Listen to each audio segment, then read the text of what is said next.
भारत ने एक बड़ी उपलब्धि हासिल करते हुए जापान को पछाड़कर दुनिया की चौथी सबसे बड़ी अर्थव्यवस्था बन गया है।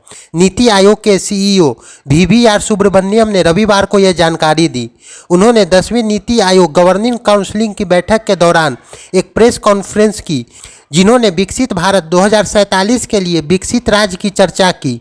वीवीआर सुब्रमण्यम ने कहा कि हम इस समय चौथी सबसे बड़ी अर्थव्यवस्था है। हमारी अर्थव्यवस्था $4 ट्रिलियन की है और यह मेरा डेटा नहीं बल्कि IMF का डेटा है। भारत आज जापान से बड़ा अर्थव्यवस्था बन गया है, तीसरी सबसे बड़ी अर्थव्यवस्था बन सकता है।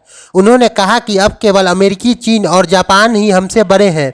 अगर हम अपनी योजना पर टिके रहे तो अगले 2 से 3 सालों में भारत जर्मनी को पीछा छोड़कर दुनिया की तीसरी सबसे बड़ी अर्थव्यवस्था बन सकता है। सुब्रमण्यम ने कहा कि भारत इस समय तेजी से उड़ान भरने की स्थिति में है। IMF की अप्रैल वर्ल्ड इकोनॉमिक्स आउटलुक रिपोर्ट के अनुसार कारोबारी साल 2026 में भारत में नॉमिनल GDP $4187.017 बिलियन तक पहुंचने का अनुमान है, जो जापान का GDP $4186.431 बिलियन से थोड़ा ज़्यादा है।